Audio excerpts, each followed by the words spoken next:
একজন মেকানিককে আমি জামাতা হিসাবে কোনোদিনই মেনে নেব না। এটা আমার চূড়ান্ত সিদ্ধান্ত। মা, তুমি স্বীকার করার নাই করো, রাজা এখন তোমার জামাতা আর আমার স্বামী। কেন তুমি এমন কঠিন সিদ্ধান্ত নেবে?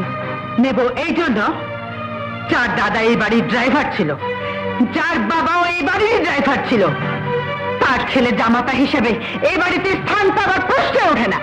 মা, বিয়ের পরে স্ত্রীর ঠিকানা তার স্বামীর ঘর। রাজা এই বাড়িতে ঘর জামাই হতে আসেনি, চাওয়ার ছিল একটু আশীর্বাদ, পেলাম না। চলো রাজা।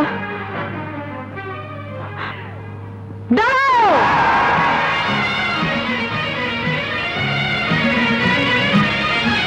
প্রিয়া, সামনের জীবনের চেহারাটা কেমন হবে তাও জেনে যাও। এই ঘরে এই বাড়িতে তোমার পরিচয় তুমি সাবেক মন্ত্রী আশরাফ চৌধুরীর নাতনি। এই পরিবারের মেয়ে হিসাবে তোমার পরিচয় তুমি মরহুম আকবর চৌধুরীর একমাত্র কন্যা।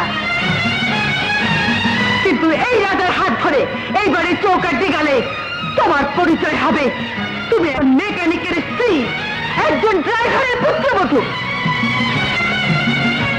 এবার সিদ্ধান্ত নেবার দায়িত্ব তোমার। তুমি কোন পরিচয় নিয়ে বাঁচতে চাও?